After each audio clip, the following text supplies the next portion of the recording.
Hello दोस्तों, very very good morning. कैसे आप सब? आई होप आप सब अच्छे होंगे, अपनी एग्ज़ाम की जो तैयारी है 100% कर रहे होंगे।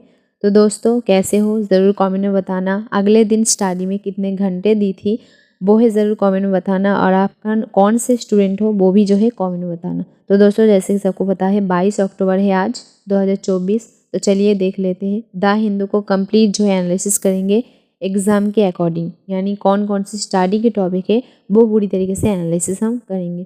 तो दोस्तों बहुत से स्टूडेंट क्या करती है, खामखा अभी पार्टी की न्यूज़ बहुत ज़्यादा आ रही है, वोट की न्यूज़ आ रही है, खामखा वो पढ़कर अपनी टाइम वेस्ट करते हैं। तो बता दो दोस्तों, पार्टी की न्यूज़ वोट की न्यूज़ आपके लिए इम्पोर्टेंट नहीं है। कोई अगर मानिए खास रिजल्ट आती है तो घोषणा होती है, वो आपके लिए इम्पोर्टेंट होती है। तो खामखा पार्टी की न्यूज़ मत पढ़िए, ओके।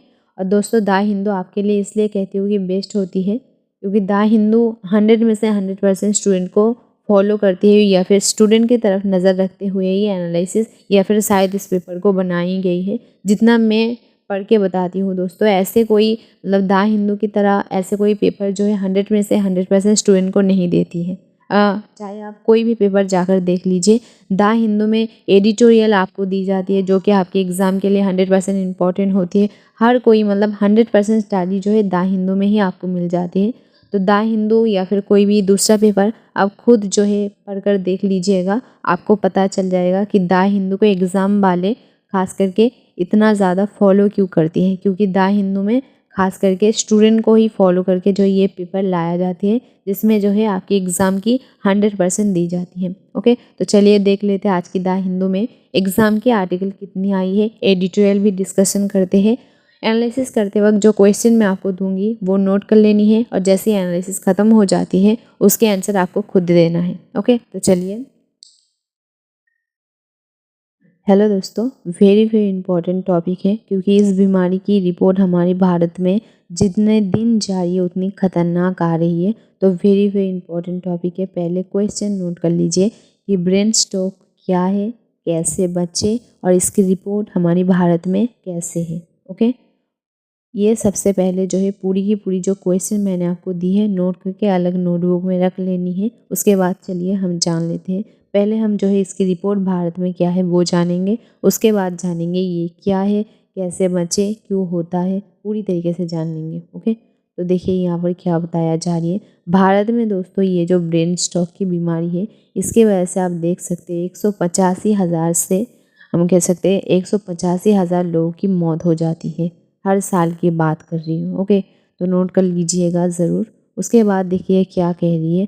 अगर हम टाइम के अकॉर्डिंग देखें, यानी एक दिन के अकॉर्डिंग देखें, तो देख सकते हो हर जो है 40 सेकेंड में, हर 40 सेकेंड में एक ना एक व्यक्ति को जो है ब्रेन स्ट्रोक देखने को मिलती है। और अगर मौत की बात करें, हर जो है 4 मिनट में, यानी 4 मिनट में जो है एक मौत देखने को मिल रही है। तो आप देख सकते हो हमारी भारत में इसकी रिपोर्ट कितना बुरा है, कितनी खतरनाक जो है रूप ले रही है।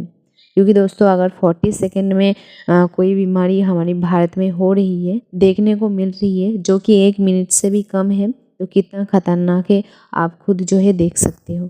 यहाँ पर देखिए दोस्तों, हर 4 मिनट में एक मौत देखने को मिल रही है। अब अगर हम बात करें ये बीमारी हमारे भारत में कब से ज़्यादा देखने को शुरू हुआ, क्योंकि ये तो बीमारी मतलब हमेशा से ही था ब्रेन स्ट्रोक की। लेकिन अगर हम कहें कि कौन से साल से ये बीमारी सबसे ज़्यादा देखने को मिल रही है, तो 2000 साल से। नोट कर लीजिएगा, 2000 साल से जो है देखने को मिल रही है। अगर 2000 साल की रिपोर्ट के अकॉर्डिंग बताया जाए कि किन व्यक्तियों को ये बीमारी ज़्यादा देखने को मिल रही है, देखिए 30 to 40, ओके। इनको जो है ज़्यादातर ये बीमारी देखने को मिल रही है। और उसके बाद देखिए क्या कहा जा रही है। इस बीमारी की वजह से 2019 की बात कर रही हूँ। इस बीमारी की वजह से दोस्तों 2019 में 60 लाख से भी ज़्यादा जो है लोगों की मौत हो गई है। आप देख सकते हो 2019 में 60 लाख से भी ज़्यादा जो है लोगों की मौत हो गई है, जिसके वजह से जो है चिकित्सा वाले या फिर हम कह सकते हैं मेडिकल लैंग्वेज में इसे गोल्डन पीरियड भी कहा जाता है, ओके। तो इसकी एक देखिए इस टॉपिक से हमें एक आंसर मिल गया कि गोल्डन पीरियड एक्चुअली में किसे कहते हैं। तो आप समझ गए होंगे किसे कहते हैं कि 2019 को 60 लाख से भी ज़्यादा जो है लोगों की मौत देखने को मिली थी। 60 लाख से भी ज़्यादा जो है लोगों की मौत देखने को मिली थी। किस वजह से? ब्रेन स्ट्रोक से। तो इतना ज़्यादा मौत एक साथ देखने को मिलने की कारण ही दोस्तों हम कह सकते हैं मेडिकल लैंग्वेज में या फिर मेडिकल में इसे गोल्डन पीरियड भी कहा जाता है, क्योंकि देखिए दोस्तों, कोरोना की अगर बात करें तो वो तो महामारी थी। ये एकदम कॉमन सी बीमारी होकर इतना ज़्यादा मौत दे रही है, इतना ज़्यादा मौत देखने को मिल रही है, तो कितना खतरनाक है इसकी रिपोर्ट हमारी भारत में आप देख सकते हो। तो चलिए दोस्तों, एक्चुअली में इसके कारण जान लेते हैं कि ये क्यों होती है, कैसे होती है, कैसे बचे। ओके, खास करके स्टूडेंट जो है ध्यान देकर सुनिएगा, पूरी की पूरी जो है रिपोर्ट हम जान लेंगे। हेलो दोस्तों, अभी पहले जो है हम जान लेते हैं, अगर किसी को ये बीमारी होने वाली है यानी हुआ नहीं है, आने वाली है, तो उसकी इफ़ेक्ट क्या क्या देखने को मिलेगी। क्योंकि दोस्तों इससे क्या होगा, आप सावधान हो सकते हो, आने से पहले ही आप डॉक्टर के पास जा सकते हो। तो देखिए यहाँ पर क्या होता है, अपनी जो बैलेंस होती है अपनी बॉडी की, वो आप खो दोगे सबसे पहले। ओके, तो देखिए उसके बाद आपकी जो आइस है यानी हम कह सकते हैं आँख में देखने की जो शक्ति है उसमें प्रॉब्लम हो सकती है, या फिर कभी कभी क्या देखने को मिलती है, आपकी जो आँखों की शक्ति है वो पूरी तरीके से जो है लॉस या फिर हम कह सकते हैं खो देते हैं ऐसे मामले में। ओके, तो अगर आपको कमज़ोरी लग रही है या फिर आपको आँखों की प्रॉब्लम कुछ दिखाई दे रही है, तो सीधा कहाँ जानी है, आपको डॉक्टर के पास जाना है। उसके बाद देखिए आपकी फेस में जैसे बुज़ुर्ग लोग होती है उसकी मांस में क्या होती है दोस्तों, झुर्रियाँ देखने को मिलती है ना। मतलब हमारी फेस के आसपास हमारी जो फेस की स्किन है वो थोड़ी सी नीचे या फिर हम कह सकते हैं लटकते हुए दिखाई देती है, या फिर आपकी उम्र मानिए कम है, अगर आपकी फेस में ऐसे लटकते हुए आपकी कुछ हम कह सकते हैं स्किन दिखाई दे रही है, तो ये भी उस चीज़ का इफ़ेक्ट है।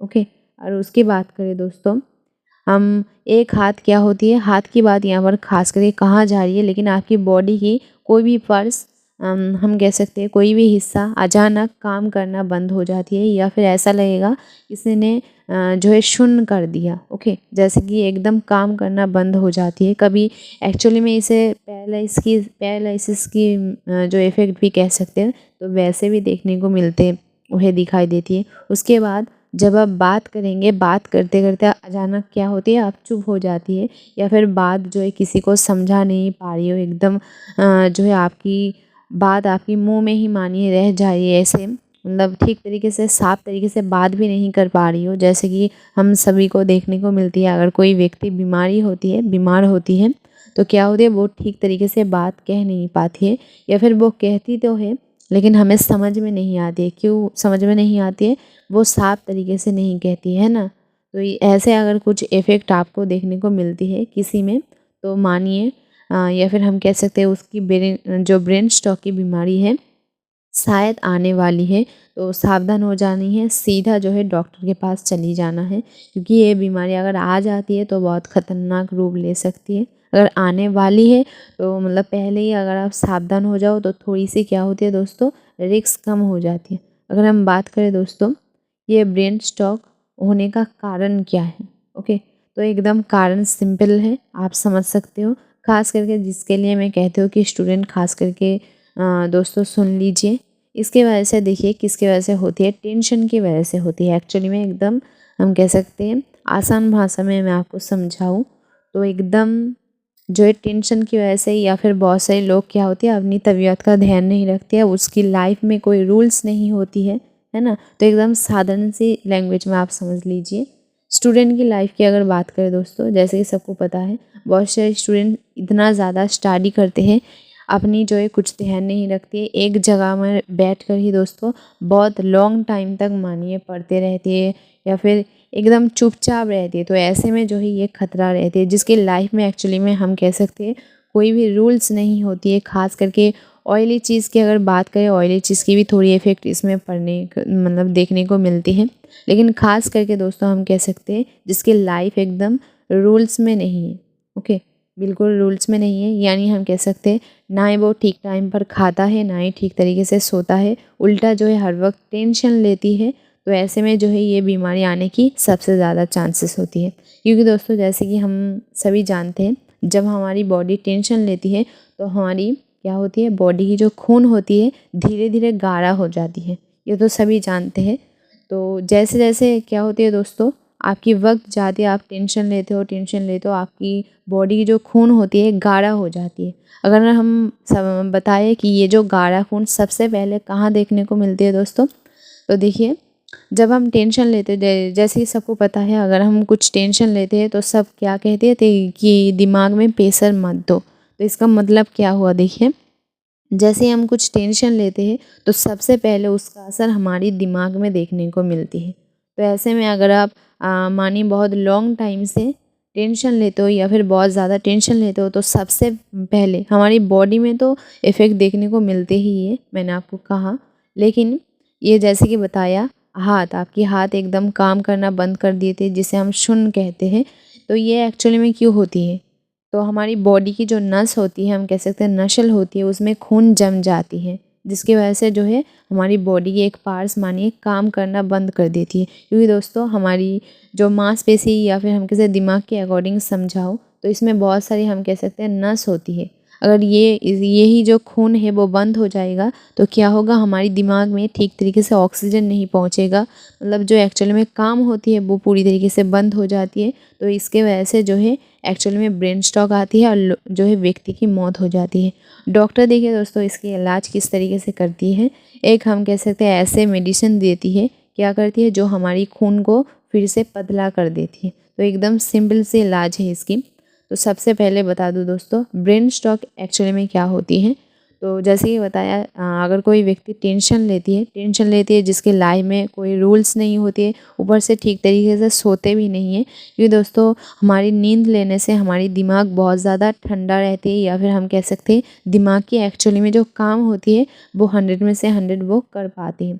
भले ही मानिए आप सारा दिन टेंशन में हो, कुछ ठीक तरीके से कुछ कर नहीं रहे हो, अगर आप फिर भी कम से कम अपनी नींद को पूरा करते हो तो क्या होती है, आपकी दिमाग फिर से जो है रिलैक्स हो जाती है, यानी हम कह सकते हैं टेंशन कम हो जाती है। टेंशन कम होने की वजह से क्या होती है, हमारे दिमाग में एक लिक्विड, हम कह सकते हैं लिक्विड ग्रंथ होती है, वो क्षरण हो जाती है। उससे क्या होती है, हमारे दिमाग में जो खून जमने की जो चांसेस होती है वो फिर भी जो है 50% कम हो जाती है, अगर हम ठीक तरीके से नींद ले लें। लेकिन हमारी भारत में सबसे ज़्यादा ये केस क्यों देखने को मिल रही है, अगर हम कहें दोस्तों, तो भारत में लोग सबसे ज़्यादा टेंशन मतलब लेने की जो है सबसे ऊपर पोस्ट में देखी जाती है। क्यों, उसका कारण क्यों है दोस्तों, भारत में अगर आप देखेंगे बेरोज़गार की परसेंटेज 100 में से 100 है, तो जिसके कारण टेंशन भारत में सबसे ज़्यादा है। तो ब्रेन स्ट्रोक में तो भारत ही फर्स्ट आएंगे, तो देखिए आ रहा है, क्योंकि टेंशन लेते हैं व्यक्ति, ठीक से सोते भी नहीं, खाते भी नहीं, कुछ भी नहीं करते हैं, तो क्या होती है धीरे धीरे टेंशन लेते लेते हमारी दिमाग की जो नस होती है, आप यहाँ पर देख सकते हो, ब्लॉकेज हो जाती है, जिसे एक्चुअली में हम ब्रेन स्ट्रोक कहते हैं। क्योंकि जितना ज़्यादा आप टाइम में टेंशन लेते जाओगे, ठीक तरीके से अपनी लाइफ में कुछ भी रूल्स नहीं रखोगे तो क्या होती है, आपकी दिमाग धीरे धीरे टेंशन की वजह से आपकी दिमाग की जो खून है गाढ़ा होते जाती है, धीरे धीरे गाढ़ा होते जाती है, और एक टाइम ऐसे आती है कि पूरी तरीके से दोस्तों बैठ जाती है खून वहाँ पर तो ऐसे में क्या होती है, वो खून बैठने की वजह से दिमाग जो है अपना काम करना बंद कर देती है। तो ऐसे में पूरी तरीके से हम कह सकते हैं इसे ही ब्रेन स्ट्रोक कहती है। इसके इफेक्ट कभी कभी जैसे कि बताया हाथ पैर में देखने को मिलती है। उसमें क्या होती है दोस्तों, एकदम सिंपल सी बात है, जो खून दिमाग में मानिए जम रहा है, ब्रेन स्ट्रोक तो कब आती है, जब हमारी दिमाग की खून जो है पूरी तरीके से जम जाती है। लेकिन उससे पहले जो है खून हमारे हाथ और पैर में भी जमा हो सकती है या फिर जम सकता है। तो अगर आपकी हाथ पैर में सबसे पहले जम जाती है तो वहाँ पर इफेक्ट देखने को मिलती है, या फिर बहुत सारी व्यक्ति को क्या होती है दोस्तों, उसकी हाथ पैर शून्य नहीं होती है, डायरेक्ट जो है हम कह सकते हैं ब्रेन स्ट्रोक देखने को मिलती है। वो किस लिए, क्योंकि उसकी सीधा असर मतलब सबसे पहले खून जमा कहाँ पर हो गया, दिमाग पर। तो आई होप आप समझ गए होंगे कि ब्रेन स्ट्रोक एक्चुअली में क्या है, सीधी तरीके से समझा दिया दोस्तों। तो अगर हम बात करें कि ब्रेन स्ट्रोक से बचे कैसे, तो सिंपल सा तरीका है, एकदम सिंपल सा, आपको सबसे पहले टेंशन नहीं लेना है। क्योंकि दोस्तों टेंशन लेने से हमारी बॉडी की गंध, हम कह सकते हैं क्षरण होती है, जो हमारी खून को दिन ब दिन गाढ़ा कर देती है। तो अगर मानिए ये जो नस है, अगर इसमें खून जमा हो जाएगी तो सारी की सारी जो है हमारी बॉडी की काम रुक जाती है ना। तो सबसे पहले टेंशन से बचनी है, उसके बाद क्या करनी है, आपको पूरी तरीके से नींद लेनी है। अपनी जो बॉडी में खाना देना चाहिए, अपनी हम कह सकते हैं बॉडी की जो पोषण चाहिए वो देना होता है। अगर उसके बाद बात करें तो डेली जो है आपको एक्सरसाइज करना है। स्टूडेंट खास करके क्या होती है, एग्ज़ाम की तैयारी के लिए बहुत लॉन्ग टाइम एक ही जगह पर बैठ के स्टडी करते रहते हैं। तो ऐसे में क्या होती है, उसमें भी इफ़ेक्ट पड़ती है। क्योंकि अगर मानिए कोई भी चीज़ अगर आप ठीक तरीके से एक्सरसाइज करने से क्या होती है हमारी बॉडी हिलते हैं। इससे क्या होती है, जो ब्रेन स्टॉक या फिर खून जमा होने की चांसेस होती है वो 50% कम हो जाती है ना। तो सबसे पहले आपको डेली जो है कम से कम दोस्तों आधा घंटे तो एक्सरसाइज करनी ही चाहिए। तो आई होप आप समझ गए होंगे एक्चुअली में। और स्लीप लेनी चाहिए, यानी हम कह सकते हैं आपको रूटीन के अकॉर्डिंग कम से कम आपकी बॉडी में जितनी नींद की ज़रूरत है उतनी देनी चाहिए। तो आई होप समझ गए होंगे दोस्तों। एक्चुअली में कहा जाए तो एकदम आपकी जो लाइफ की रूल्स एकदम हम कह सकते हैं हम रूल्स के खिलाफ आप जा रही हो तो कम से कम एकदम बेसिक जो रूल्स है उसको फॉलो करना चाहिए अगर आप ब्रेन स्ट्रोक से बचना चाहते हो। और इसके मेन कारण एक ही है, वो है टेंशन और हम कह सकते हैं नींद। अगर आप टेंशन ले रही है और नींद भी कम आ रही है तो ऐसे चांसेस बहुत ज़्यादा होते हैं। ऐसे चांसेस में देखिए खतरनाक अगर चीज़ की बात क्या होती है, कभी कभी ब्रेन में तो सबसे पहले खून जमा हो ही जाती है जिसकी वजह से ब्रेन शॉक आती है। लेकिन बहुत सारी व्यक्ति में क्या देखने को मिलती है, उसकी दिमाग से पहले दोस्तों हाथ पैर में जो है खून जमा हो जाती है, जिसे एक्चुअली में हम पैरालिसिस के नाम भी जानते हैं। तो उसी तरीके की जो है एक केस जो है यहाँ पर होने को देखने को मिलती है। तो उसके हाथ पैर सुन्न हो जाते हैं, जिसे कई बार हम कहते हैं कि पैरालिसिस हो गई है। तो उसका दिमाग देखिए दोस्तों उस वक्त क्या होती है, आपकी बॉडी धीरे धीरे हम कह सकते हैं बैठना, आपकी जो नस की खून है धीरे धीरे बैठना शुरू हो जाती है। जहाँ पर पहले बैठती है वहाँ पर शून्य हो जाती है, काम करना बंद हो जाती है। अगर कोई व्यक्ति की बॉडी की हाथ पैर मानिए काम करना बंद कर देती है फिर भी वो ज़िंदा रह सकती है। लेकिन ब्रेन स्ट्रोक में खतरा इसलिए है क्योंकि हमारी ब्रेन जो है हमारी बॉडी की हम कह सकते हैं मेन है। तो अगर वही काम करना बंद कर देगी तो व्यक्ति की मौत हो जाती है। आई होप आप समझ गए होंगे और कैसे बचना है वो भी समझ गए होंगे। तो चलिए अगली टॉपिक पर चलते हैं। हेलो दोस्तों, ये जो न्यूज़ है चलिए जल्दी से जल्दी जान लेते हैं। ये सारी जो आंदोलन करते हुए आपको दिखाई दे रही है ये सारी की सारी स्टूडेंट दोस्तों यूपीएससी एग्ज़ाम वाले स्टूडेंट हैं। तो देखिए ये प्रदर्शन कहाँ पर कर रही है, प्रयागराज। ओके, प्रयागराज पर जाकर जो है ये प्रदर्शन कर रही है। ये शॉर्ट क्वेश्चन के अकॉर्डिंग आप में आ सकती है क्योंकि दोस्तों ये यूपीएससी स्टूडेंट आंदोलन कर रही है, खास करके जो कि हम कह सकते हैं टॉप लेवल की स्टूडेंट है। तो ये देखिए आंदोलन एक्चुअली में क्यों कर रही है। एग्ज़ाम की अगर बात करें यूपीएससी एग्ज़ाम की दोस्तों, जैसे सबको पता है इसकी शिफ्ट सिंगल शिफ्ट होती है, 1 ही शिफ्ट होती है। इसकी डिमांड करते हुए ये आंदोलन कर रही है। क्यों डिमांड कर रही है, देखिए दोस्तों हर साल तो जैसे कि सबको पता है यूपीएससी की शिफ्ट 1 जो होती है सिंगल शिफ्ट होती है। लेकिन इस साल यूपीएससी जो सरकार है हम कह सकते हैं यूपीएससी एग्ज़ाम वाले जो है वो एग्ज़ाम की पैटर्न को थोड़ी सी चेंज कर दी है। क्या कर दिया है, देखिए शिफ्ट को जो है 2 कर दिया है, जिसके खिलाफ जाकर देखिए इसी वजह से जो है ये सारे के सारे स्टूडेंट आंदोलन कर रही है। स्टूडेंट का मांग क्या है दोस्तों, वो सिंगल शिफ्ट चाहती है, यानी उनकी जो प्रदर्शन हर साल जिस तरीके से होती है जैसे होती है एक शिफ्ट में, वैसे ही जो है वो इस साल भी चाहते हैं। इस साल नियम चेंज होने की वजह से जो है ये सारी की सारी देख सकते हो आप प्रदर्शन कर रही है। अगर हम बात करें दोस्तों ये कहाँ पर जाकर प्रदर्शन कर रही है, तो प्रयागराज पर जाकर। ओके, प्रयागराज पर जाकर, या फिर हम कह सकते हैं यूपीएससी की जो मेन जहाँ पर यूपीएससी की सारी अधिकारी रहती है वहाँ पर जाकर जो है आप देख सकते हो प्रयागराज पर जाकर आंदोलन कर रही है। स्टूडेंट की एक ही मांग है कि उनकी जो शिफ्ट है वो एक ही होती थी और एक ही चाहिए। इस बार देखिए जैसे कि सबको बताया हर साल आरओ और एआरओ की जो पेपर होती है 1 शिफ्ट पर होती है, सिंगल शिफ्ट पर होती है।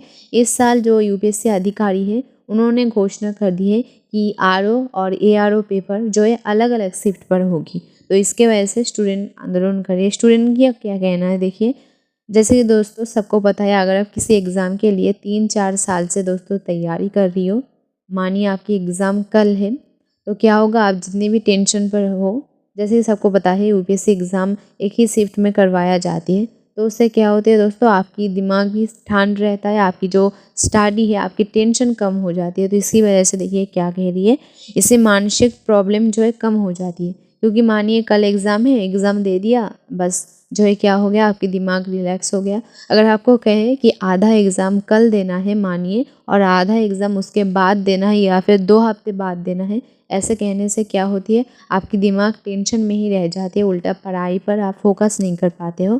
तो ऐसे माने एक ही एक टॉपिक है, ये पहला टॉपिक है जिसके लिए आंदोलन चल रही है। दूसरा क्या कहना है देखिए स्टूडेंट का स्टूडेंट का कहना है कि ये जो 2 शिफ्ट करवाया जा रही है या फिर ये जो नियम चेंज करवाया जा रही है, स्टूडेंट के लिए खतरा बन सकती है।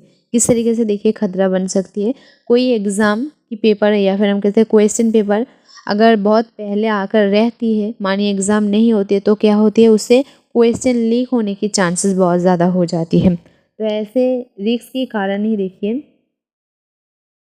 तो दोस्तों देखिए स्टूडेंट का क्या कहना है, स्टूडेंट का यही कहना है एग्ज़ाम अगर देरी होगी, क्वेश्चन पेपर आ जाएगी, तो वो क्या हो सकता है, स्टूडेंट के साथ नाइंसाफ़ी हो सकती है। उससे रिस्क होता है कि क्वेश्चन पेपर शायद लीक हो जाए। तो इस बात का जो है स्टूडेंट को डर होती जा रही है कि उनके साथ नाइंसाफ़ी हो सकती है। और जल्दी से जल्दी एग्ज़ाम देने से क्या होगा, जो पढ़े होंगे, जो एग्ज़ाम एक्चुअली में एग्ज़ाम के लिए प्रिपरेशन करे होंगे, रेडी होंगे, तो वो क्या है लिख पाएंगे। और क्वेश्चन आकर किसी जगह पर अगर लॉन्ग टाइम से आके रहती है क्वेश्चन बनने के बाद, तो स्टूडेंट को क्या होती है, उसके साथ नाइंसाफ़ी हो सकती है दोस्तों। क्योंकि आजकल के अगर टाइम की बात करें तो ऐसे कोई एग्ज़ाम नहीं है जिसमें रिस्क नहीं होती है। तो इसके वजह से जो है स्टूडेंट डिमांड कर रही है कि एग्ज़ाम जो है जैसे हर साल होती थी एक शिफ्ट में, वैसे ही जो है इस साल भी हो। इस साल कोई भी जो है 2 शिफ्ट या फिर हम कह सकते हैं एग्ज़ाम की जो चेंज की रूल्स यहाँ पर बनाया जा रही है वो ना हो। स्टूडेंट देखिए क्या कह रही है, अगर यूपीएससी अधिकारी अपना काम ठीक तरीके से करते हैं तो वो आज जो है सड़क पर उन्हें आंदोलन करना नहीं पड़ता है। अगर हम बात करें दोस्तों स्टूडेंट की सपोर्ट करते हुए दीपक सिंह, आप यहाँ पर नाम देख सकते हो, दीपक सिंह एक ऐसे अधिकारी है एकमात्र जो स्टूडेंट को सपोर्ट कर रही है। स्टूडेंट के लिए हम कह सकते हैं उनका भी देखिए मीडिया को उन्होंने भी कहा कि स्टूडेंट की जो मांग है बिल्कुल सही है और स्टूडेंट को जो है न्याय मिलना चाहिए। उनकी जो मांग है उसकी ही अकॉर्डिंग जो है हमें एग्ज़ाम लेनी चाहिए। लेकिन क्या देखिए इतना आंदोलन करने के बाद भी अभी तक कोई घोषणा या फिर जो 1 शिफ्ट पर एग्ज़ाम हो गया ऐसे कोई डिमांड नहीं किया गया है, या फिर बात अभी तक रिपोर्टर के पास नहीं आई है। अगर 1 शिफ्ट पर होता है तो जल्द ही जो है इसकी अपडेट हमें मिल जाएगी। देखिए यहाँ पर क्या कहा जा रही है, अगर शिफ्ट 1 पर होती है तो टोटल देखिएगा तो 12 लाख स्टूडेंट जो है ये एग्ज़ाम एक साथ देंगे। तो स्टूडेंट का क्या कहना है, देखिए हर साल तो ऐसे ही होती है, तो इस साल अचानक हम कह सकते हैं अचानक क्या प्रॉब्लम होगी, है ना। तो स्टूडेंट का कहना बिल्कुल सही है और इस बात का सपोर्ट जो है दीपक सिंह भी कर रहा है। ओके, तो चलिए दोस्तों एकदम छोटी सी अपडेट थी, बता दी है। हेलो दोस्तों, हमारी ये जो एडिटोरियल है वेरी वेरी इंपॉर्टेंट है, तो चलिए जान लेते हैं।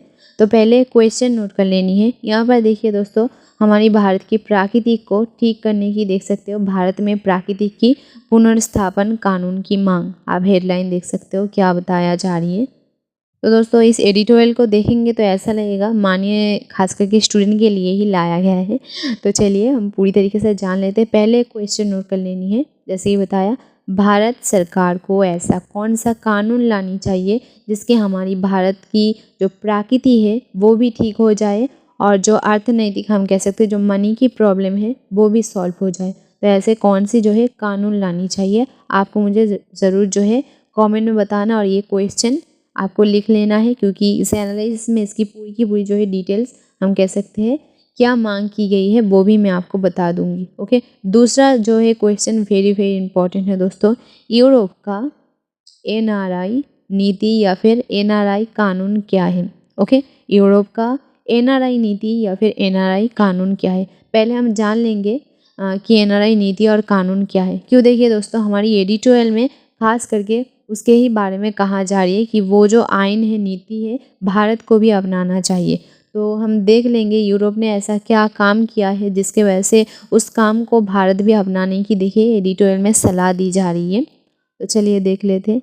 ये जो दोस्तों बताया यूरोप का एनआरआई नीति कानून, ये देखिए कब अपनाया गया है, जून की 17 तारीख।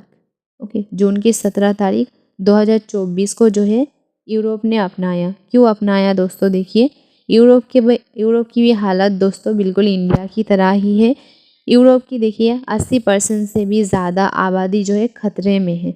उसकी मेन खतरे की प्रॉब्लम, यानी हम कह सकते हैं मेन खतरे की कारण क्या है दोस्तों? प्राकृतिक है। उनके आर्थिक के बारे में यहाँ पर नहीं बताई गई है उनके प्राकृतिक के बारे में बताए गए हैं। लेकिन हमारे इंडिया में तो 2 प्रॉब्लम है, एक तो आर्थिक है, दूसरा प्राकृतिक है। तो देखिए यहाँ पर प्राकृतिक की सलाह देने की जो है बात की है, क्योंकि दोस्तों देखिए हमारी एडिटोरियल में 1 से 2 बात जुड़ी हुई है कि किस तरीके से देखिए हमारी एडिटोरियल में बताई गई है कि अगर प्राकृतिक ठीक हो जाएंगे तो आर्थिक व्यवस्था अपने आप ठीक हो जाएगा। तो पहले देखिए, यूरोप की दोस्तों 80% जो है आबादी पूरी तरीके से खतरे में है, क्योंकि वहाँ की 80% हम कह सकते हैं, अगर मानिए वहाँ की प्रकृति जंगल मानिए 100% है, तो 80% जो है पूरी तरीके से बर्बाद हो चुका है, ख़राब हो चुका है। जिसमें हम कह सकते हैं सिर्फ और सिर्फ 20% फिर भी जो है हम कह सकते हैं गारंटी के साथ 20% ठीक नहीं है, जिसकी वजह से यूरोप सरकार ने ये नीति अपनाया। उन्होंने देखिए क्या काम करने के बारे में देखिए नीति अपनाया, जो कि भारत को भी अपनाना चाहिए। तो देखिए यूरोप ने बताया कि 2030 तक, ठीक है, 2030 तक देखेंगे तो कम से कम जो है यूरोप की 20% इलाका में 20% भूमि में पेड़ लगाने के बारे में कानून उन्होंने अपनाया है। देखिए दोस्तों, ये कोई वहाँ पर यूरोप सरकार ने क्या किया, कोई रिक्वेस्ट नहीं की। जैसे कि सबको पता है हमारे भारत में बहुत लॉन्ग टाइम से रिक्वेस्ट किया जा रहा है कि पेड़ लगाओ पेड़ लगाओ पेड़ दिया भी जा रही है, लेकिन यूरोप में क्या हो रही है, कोई भी देखिए दोस्तों हम कह सकते हैं रिक्वेस्ट नहीं की गई है, एकदम डायरेक्ट जो है हम कह सकते हैं ऑर्डर दी जा रही है। तो यही जो है हमारी इंडिया में भी करना चाहिए, क्योंकि रिक्वेस्ट तो कब से कर रही है, फिर भी देखिए प्राकृतिक की प्रॉब्लम दिखाई दे रही है। तो देखिए वहाँ की सरकार ने क्या किया, वहाँ की सरकार ने बताया, खास करके काम किया। देखिए 2030 तक 2030 तक क्या होगा, यूरोप की कम से कम 20% भूमि बिल्कुल हरियाली हम कह सकते हैं हो जाना चाहिए। बिल्कुल हरियाली यानी आप समझ सकते हो इतना ज़्यादा पेड़ लगाना चाहिए कि वहाँ की जो प्राकृतिक प्रॉब्लम है वो सॉल्व हो जाए। उसके बाद देखिए उन्होंने क्या अपनाया, 2050 तक हम कह सकते हैं क्या बताया, देखिए 2050 तक पूरी तरीके से यूरोप को जो है सुधारने की जो है यहाँ पर बात या फिर कानून रखी गई है। 2030 तक 20% भूमि को सुधारने की टारगेट उन्होंने रखी है। उसके बाद 2025 को हम कह सकते हैं उनकी जो 80% उनकी जो 80% आबादी ख़राब हो चुका है, वो 80% आबादी पूरी तरीके से जो हरियाली से हम कह सकते हैं समस्या का समाधान करने की टारगेट उन्होंने रखी है इसमें। तो देखिए इसमें उन्होंने कौन कौन पर टॉपिक पर देखिए ध्यान रखा है दोस्तों। उन्होंने देखिए ध्यान रखा है किसान के ऊपर खास करके, और जो नदी घाटी एक्चुअली में जो सरकारी मानिए जगह है, इलाका है, मानिए बहुत सारी जंगल सरकार की होती है, नदी की तट या फिर अगर नदी की जो किनारे है वो भी सरकार की होती है। वहाँ पर बहुत सारा दोस्तों पेड़ लगाने के बारे में जो है यहाँ पे डिमांड या फिर हम कहते हैं कानून रखी गई है। और यहाँ पर देखिए क्या हो रही है, यूरोप ने क्या किया दोस्तों, यूरोप ने ये जो कानून रखा है इसमें किसी को रिक्वेस्ट नहीं किया है, डायरेक्ट ऑर्डर दी गई है। खास करके जो सरकारी कर्मचारी हैं उनको देखिए ये काम सौंपा गया है, मतलब किसी पब्लिक को नहीं किया, बताया गया कि आप पेड़ लगाइए, ऐसे कोई रिक्वेस्ट नहीं किया। सरकारी जो कर्मचारी हैं उनको ये काम दी गई है कि वो जगह जगह पर पेड़ लगाए। खास करके यहाँ पर फर्स्ट टॉपिक पे बताया कि नदियों के किनारे जो भूमि तट सरकार के अधिकार है, कम से कम वो सब इलाके के ऊपर क्या करनी चाहिए, पेड़ लगानी चाहिए, ताकि कम से कम 2030 तक 20% भूमि की आबादी जो है ठीक हो सके। उसके बाद दूसरा टॉपिक देखिए उन्होंने किसान के ऊपर ध्यान दिया है। किसान को अगर अच्छी हम कह सकते हैं अच्छी तरीके से फैसिलिटी देंगे, उनकी जो मांग है वो पूरा करेंगे, तो क्या होगा, हमारी हरियाली जो है अपने आप जो है हम कह सकते हैं ठीक कर दी है। और उन्होंने देखिए उदाहरण के तौर पर क्या बताया, 2030 तक आप देख सकते हो 25,000 किलोमीटर नदियों की जो है हम कह सकते हैं मुक्त बहनों की नदी, या फिर हम कह सकते हैं 25,000 किलोमीटर इतने जगह पर जो है जो नदी की किनारे की इलाका है वहाँ पर क्या होगा, हरियाली जो है करने की जो है डिमांड या फिर कानून रखा है, जिसके देखिए ग्रीन डील की हिस्सा भी कह रही है। तो ये ग्रीन डील की जो हिस्सा माननीय यूरोप ने जैसे अपनाया वैसे ही जो है भारत को भी अपनाने की जो है यहाँ पर सलाह दी गई है। जैसे कि बताया, देख सकते हो आप इसका नाम देखिए यूरोप ने क्या किया, यूरोपीय ग्रीन डील। तो इंडिया अगर रखेगी तो उसका नाम क्या होगा, इंडियन ग्रीन डील। ग्रीन यानी हम कह सकते हैं दोस्तों हरियाली जो डील होती है उसके बारे में कह रही है। तो आई होप आप समझ गए होंगे कि यूरोप ने कैसे किस तरीके से जो है अपनी पूरी की पूरी देश सुधारना जो है तैयारी कर दी है या फिर शुरुआत कर दी है। तो वैसे ही देखिए हमारी एडिटोरियल में क्या कहा जा रही है यहाँ पर आप देख सकते हो। तो देखिए भारत की इस काम से जो है आर्थिक स्थिति भी ठीक हो जाएगी। ऐसे क्यों कह रही है, देखिए भारत में अगर बताया जाए तो 2018 से 19 में भारत में कुल अगर हम भौगोलिक खेत की लगभग हम कह सकते हैं 97.85 मिलियन हेक्टेयर जो कि भूमिखरण से गुजरा। मतलब इतना हिस्सा देखिए भूमिखरण की जो है सामना करना पड़ा है 2018 से 19। तो दोस्तों ये जो भूमिखरण की बात करें, उसके बाद हम किसी भी हम कह सकते हैं मुसीबत की बात करें, तो उसके बाद देखिए एक और बात यहाँ पर की है। तो 2018 में जो रिजल्ट बताया, मिस्टेक नहीं करना है, नोट कर लीजिए। 2003 की बात देखिए यहाँ पर कह रही है। 2003 से 5 में अगर बात करें तो देखिए कितना रिजल्ट यहाँ पर बताई गई है, 94 पॉइंट आप देख सकते हो 53 मिलियन हेक्टेयर जो है ऐसे मुसीबत से गुजरा है। उसके बाद अगर बात करें 2018 से 19 ये जो हम कह सकते हैं प्रभावित हुई है, 2018 से 19 कितना भूमिखरण हुई है मैंने बता दी है दोस्तों 97.85। उसके बाद 2003 से 5 में 94.53 मिलियन हेक्टेयर जो है ज़मीन सबसे ज़्यादा जो है नुकसान में थे, आप देख सकते हो। और 2018 से 19 देखिए सबसे ज़्यादा खतरा देखने को मिली है। 2018 से 19 यहाँ पर क्या कहा जा रही है, 2018 से लेकर 19 तक 83 69 मिलियन जो है हिस्सा बहुत ही जो है प्रभावित हुई है, जिसमें कुछ इलाका की नाम बताई गई है हमारी इंडिया की, आप जो है नोट कर लीजिए। यहाँ पर आप देख सकते हो, आई होप यहाँ पर आप देखिए, आप आसानी से देख सकते हो कुछ इलाका के नाम यहाँ पर बता दी गई है। गुजरात, कर्नाटक, महाराष्ट्र, राजस्थान, नोट कर लीजिए गुजरात। आप पहले ये नोट कर लीजिए कि 2018 से 2018 से 19 तक सबसे ज़्यादा भारत में प्रभावित या फिर हम कहते हैं नुकसान की प्रभावित होने वाली भूमि स्थानों का नाम नोट कर लीजिए। यहाँ पर कुछ जगह के नाम मैं बता रही हूँ, गुजरात, कर्नाटक, महाराष्ट्र, राजस्थान जैसे जो है प्रमुख राज्य। इसके अलावा भी बहुत सारे राज्य जो है भूमि का हम कह सकते हैं विपद का जो है सामना करना पड़ा, जिसमें देखिए अगर हम बात करें हमारे भारत में सबसे ज़्यादा अगर प्रॉब्लम किस चीज़ की आती है तो भारत की जो है सबसे ज़्यादा प्रॉब्लम जो है भूमि की प्रॉब्लम यहाँ पर देखिए दिखाई दे रही है। तो यहाँ पर क्या बताया देखिए जा रही है कि भारत में भी ग्रीन मिशन जो है चालू करना चाहिए। जैसे सबको पता है भारत ने ग्रीन इंडिया मिशन, प्रधानमंत्री किसान सिंचाई योजना, बहुत सारी तो मतलब योजना हमारे भारत में पहले से ही की गई है, लेकिन उसका कोई भी काम देखिए नहीं हुआ है। जैसे सबको पता है मोदी जी ने ऐसे बहुत सारी टॉपिक के ऊपर योजना दी गई है जिसमें मतलब उसकी मेन टारगेट क्या है, ग्रीन या फिर हम कह सकते हैं हमारी प्रकृति को सुधारना है, लेकिन एक्चुअली में नहीं हुआ है। तो जिसके वजह से एडिटोरियल में क्या बताया जा रही है कि यूरोप ने जिस तरीके से अपनाया एकदम कड़ी तरीके से या फिर नज़र में 100% जो है टारगेट रखते हुए जैसे अपनाया, वैसे ही जो है भारत को जो है ग्रीन मिशन अपनाना चाहिए एकदम 100 में से 100 जो है फोकस करके।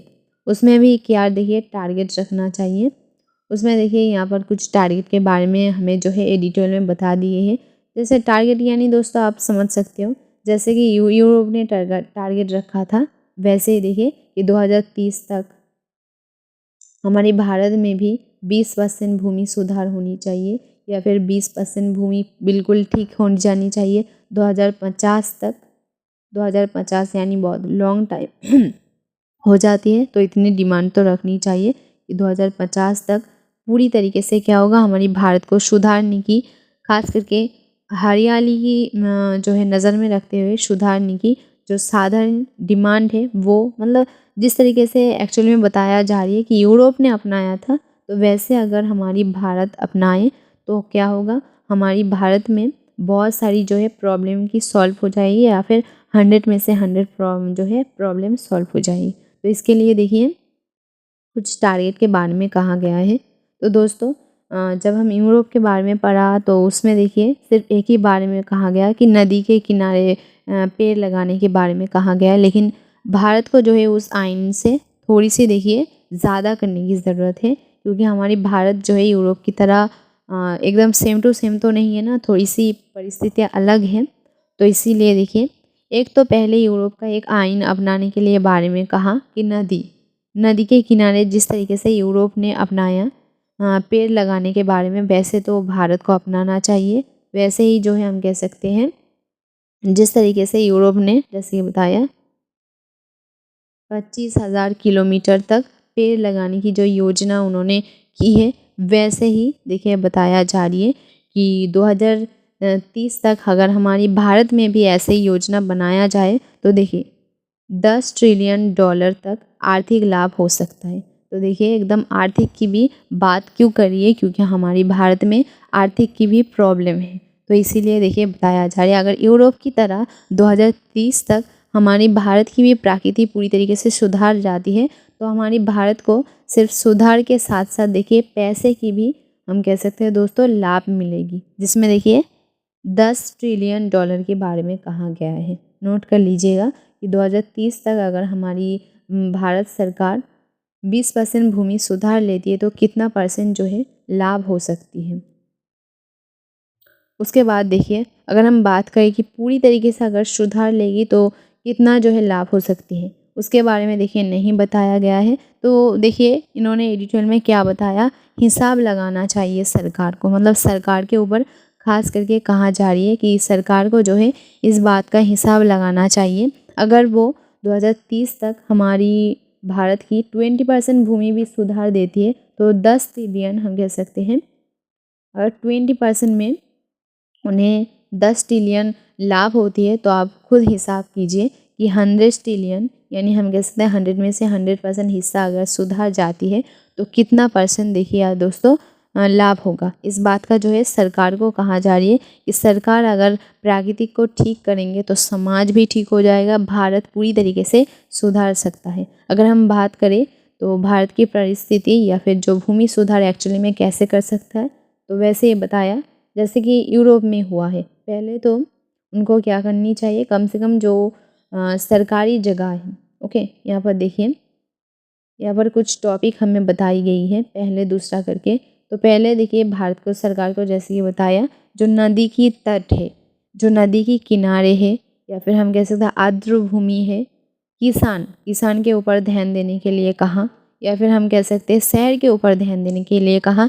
ये वो सब हिस्से के बारे में पहले टॉपिक कहा जा रही है जो सरकार की खुद की जगह है ना, सरकार की खुद की जगह है। तो सरकार को पहले अपनी खुद की जगह में पेड़ जो है लगाने की जो है ऑर्डर दे देनी चाहिए। उसके बाद क्या करनी चाहिए दोस्तों, जो मानिए खास करके शहर होती है, शहर इलाका में मानिए जो पर्सनल जगह होती है जिसमें सरकार की अधिकार नहीं होती है, उसमें भी ऑर्डर दी जाए, या फिर ऐसे कोई कानून बनाया जाए जो कि पब्लिक के लिए लाभदायक हो, वो खुद पेड़ लगाए। खास करके शहर के ऊपर जो है नज़र देने के लिए जो है कहा गया है। ओके, तो दूसरा टॉपिक। तीसरा देखिए क्या कहा, किसान के ऊपर खास तौर पर जो है ध्यान देने के लिए कहा गया है। भारत की अगर किसान ठीक तरीके से रहेंगे, किसान को पूरी तरीके से लाभ देंगे, उनकी जो भूमि बहाल हो सके, यानी जिसके बारे में हम कह सकते हैं उनकी जो मेन प्रॉब्लम है, उनकी भूमि की प्रॉब्लम, उनकी जो खेती बिकने की प्रॉब्लम हम कह सकते हैं, उसमें जो प्रॉब्लम है वो पूरी तरीके से अगर सुधार लेंगे सरकार तो वो भी हमारे लिए हेल्पफुल होगा। उसके बाद देखिए क्या कहा है कि जमुना जैसे प्रमुख नदी की शुरुआत करने की जो है मुक्त प्रवाह वाली नदियों को बहाल करने की, मतलब एक्चुअली में हम कह सकते हैं यहाँ पर देखिए गंगा जमुना नदी की जो है उदाहरण दी गई है, उसके ऊपर जो है सरकार को ज़्यादा ध्यान देने के लिए कहा गया है। तो नदियाँ दोस्तों वैसे भी सरकार की होती है, तो अगर वो वहाँ पर सुधार सकती है तो बहुत अच्छी होगी। तो उसके बाद देखिए क्या कहा, खास करके ऐसे कोई ऐसा जो है हम कह सकते हैं शहर, जो मानिए यहाँ पर बेंगलुरु के बारे में कहा गया है, दिल्ली के बारे में कहा गया है, ऐसे कोई शहर जहाँ पर मानिए जंगल होनी चाहिए एक्चुअली में, वहाँ उस शहर में अगर कोई मानिए होटल या फिर रूम या फिर अपनी बिल्डिंग बढ़ा रही है तो उसमें सरकार को जो है आगे बढ़ने की सलाह देनी चाहिए, हम आगे ना बढ़ने की सलाह देनी चाहिए। यानी हम कह सकते हैं शहर में जो दिन ब दिन बिल्डिंग कारखाना हम कह सकते हैं दोस्तों बढ़ रही है, वो उससे जो है रोकनी चाहिए। खास करके यहाँ पर दिल्ली और बेंगलुरु के बारे में कहा गया है, वहाँ पर अभी भी दोस्तों थोड़ी सी अगर हम बात करें तो वहाँ पर जो जंगल है उसको बढ़ावा देने के लिए कहा गया है। उसके अलावा भी हमारे भारत में जितने भी दोस्तों शहर हैं, ओके, शहर के ऊपर ज़्यादा फोकस देने के लिए यहाँ पर खासकर तौर पर कहा गया है। इससे क्या होगा दोस्तों, जैसे कि सबको पता है सबसे ज़्यादा अगर पेड़ कम देखने को मिले तो शहर में ही देखने को मिलती है, गाँव में नहीं। तो इसकी वजह से सरकार को ऐसे कानून बनाना चाहिए, सरकार को ऐसे कानून बनाना चाहिए जो कि जिससे वो क्या कर सकते हैं, शहर की जो हम कहते हैं प्रकृति है जो जिससे नुकसान हो रही है उससे निपट सके। तो ऐसे जो है कड़ा जो है नियम बनाना चाहिए ताकि शहर की वजह से कोई भी हमारी भारत को नुकसान ना पहुँचे। ओके, तो किस के ऊपर फोकस देनी चाहिए, इससे आर्थिक लाभ भी कितना होगा तो आप समझ गए होंगे। उससे क्या होगा दोस्तों, अगर हमारी आर्थिक प्रॉब्लम पूरी तरीके से ठीक हो जाती है तो उससे क्या होगा दोस्तों, हमारी जो मौसम की प्रॉब्लम है जिसके वजह से सरकार की बहुत सारी पैसा नुकसान में चली जाती है, नुकसान भरते भरते उससे भी बच जाएगी। और उल्टा जैसे कि बताया 20% में अगर 10 ट्रिलियन दोस्तों इनकम होती है तो सरकार को उल्टा क्या होगा, लाभ ही होगा दोस्तों, क्योंकि उल्टा उनका पैसा देखिए एक तरफ बच रही है। जैसे कि मौसम में कोई नुकसान होती है तो सरकार को ही पैसा देना पड़ता है, तो एक तरफ से पैसा बच रही है ऊपर से लाभ भी हो रही है। तो देखिए हमारी भारत की अर्थव्यवस्था किस तरीके से ठीक हो सकती है। उसके बाद देखिए क्या होगा, एक और टॉपिक ध्यान में देखिए, हमारी भारत में जो बीमारी हो रही है उससे भी लोग बच जाएंगे। तो आप समझ सकते हो कितना ज़्यादा लाभ होगा अगर हमारी भारत की जो प्रकृति है, ये जो देखिए मांग हो रही है, अगर ये पूरा हो जाए। ओके, तो चलिए एक और इम्पॉर्टेंट लास्ट टॉपिक है वो हम जल्दी से जल्दी जो है जान लेते हैं। दोस्तों आपकी एक्चुअली में एग्ज़ाम की जो न्यूज़ होती है, आपकी जो एक्चुअली में स्टडी की टॉपिक होती है, वो पाने के लिए 100% आपके सिलेबस के अकॉर्डिंग, यानी मेरी सारे के सारे स्टूडेंट के सिलेबस को देखते हुए ही मैं एनालिसिस करती हूँ, चाहे वो कोई भी स्टूडेंट क्यों ना हो। तो दोस्तों आपकी सिलेबस के अकॉर्डिंग एनालिसिस पाने के लिए मेरे चैनल से जरूर जुड़ जाइएगा। तो चलिए देख लेते हैं एकदम लास्ट टॉपिक जिसके बारे में सबको पता है, हर रोज़ अपडेट आती है। हेलो दोस्तों, ये जो न्यूज़ है देखकर ही पता चल गया होगा, इसराइल और हिजबुल्लाह से रिलेटेड न्यूज़ है। तो चलिए जान लेते हैं। तो दोस्तों देखिए क्या रिपोर्ट आई है, 24 घंटे में, ओके, 24 घंटे में इसराइल ने क्या किया, टोटल 300 ठिकानों पर हमला किया है। हिजबुल्लाह की 300 ठिकानों पर हमला किया है। अगर हम बात करें इन्होंने इस बार कौन कौन सी चीज़ टारगेट किया है, तो देखिए इसराइल ने वो हम कह सकते हैं प्लेस टारगेट किया है, ठिकाना टारगेट किया है जहाँ से हिजबुल्लाह को कोई हम कह सकते हैं अगर कोई सुविधा मिलते हैं, खास करके वो सब हम कह सकते हैं जगह को टारगेट किया है। तो देखिए सबसे पहले ये जो आप इमेज देख रही हो दोस्तों, ये अल क्वाट अल हसान की जो है इमेज है, जहाँ पर जैसे सबको पता है बैंक थी वो ध्वंस हो गई है। तो उसके ही जगह पर देखिए क्या क्या था, हिजबुल्लाह की सारी मेन जो दस्तावेज है वो रहती थी। आप इमेज में देख रही हो कितने सारा दस्तावेज जो है बिखरे पड़ी हुई है। यहाँ पर देखिए क्या कहा जा रही है, इसी जगह से जो है हिजबुल्लाह को क्या दिया जाती थी, माई को क्रेडिट प्रदान करती थी। नोट कर लीजिएगा, माई को क्रेडिट प्रदान करती थी। तो ऐसे प्रदान करने की हम कह सकते हैं वजह से ही खास करके इसराइल ने यहाँ पर अटैक किया है। अगर हम बात करें सिर्फ इसी जगह पर ही नहीं, ऐसे कोई जगह नहीं छोड़ी जहाँ से मानिए हिजबुल्लाह को कोई मदद मिलती थी। मतलब हिजबुल्लाह की प्लेस पर आकर हम कह सकते हैं वहाँ पर अटैक किया है जहाँ पर हिजबुल्लाह को थोड़ी अगर मदद मिलती। आप देख सकते हो पूरी की पूरी दस्तावेज जो है बेकार हो गई है, आप कोई काम के नहीं है, जिसके वजह से देखिए अगर हम बात करें हिजबुल्लाह की, गुस्सा जो है बहुत ज़्यादा दिखाई दे रही है। फिर भी देखिए हिजबुल्लाह की एक तारीफ़ करते हुए न्यूज़ में क्या कहा गया है कि हिजबुल्लाह अब मतलब पूरी तरीके से ईमानदार है। उन्होंने फिर भी देखिए शिया मुस्लिम को सुरक्षा करते हुए दिखाई दिया है, मतलब उसकी जो मुस्लिम इलाका है, शिया इलाका है, उसको कोई भी नुकसान ना पहुँचे, ऐसे जो है बात पर वो ध्यान पर रखते हुए दिखाई दिया जा रही है। तो दोस्तों क्या बताया जा रही है, दोस्तों देखिए यहाँ पर ये जो अल क्वाड अल हसन के बारे में कहा, जो हिजबुल्लाह की मेन जगह थी, हम कह सकते हैं ज़रूरत की मेन जगह थी, सिर्फ यहीं पर ही नहीं जितने भी शाखा थी छोटे छोटे, वो सारी की सारी जो इलाका पर कल जो है इजराइल ने अटैक किया है, जिससे क्या हो गया, हिजबुल्लाह की सारी जो हेल्प की जगह थी वो पूरी तरीके से बिखर गई है। आप इमेज में भी देख सकते हो। तो दोस्तों एकदम छोटी सी अपडेट थी आज, थोड़ी सी अच्छा लगा न्यूज़ पढ़ के, क्या कोई भी मौत की न्यूज़ देखिए नहीं आई है। तो चलिए दोस्तों पूरी तरीके से आपकी एनालिसिस यहाँ पर ही ख़त्म होती है। आई होप आपकी स्टडी की 100 में से 100 टॉपिक मैंने आपको दे दी है, एक भी जो है लोकल न्यूज़ मैंने एनालिसिस नहीं किया है। तो दोस्तों अगर आप स्टूडेंट हो, एकदम 100% स्टडी की टॉपिक पढ़ना चाहते हो बिना टाइम वेस्ट किए, यानी कोई लोकल न्यूज़ एनालिसिस बिना करते हुए, तो मेरे चैनल से ज़रूर जुड़ जाइएगा। Thank you. कल मिलते हैं आपकी 100% स्टडी टॉपिक लेकर। Okay, thank you.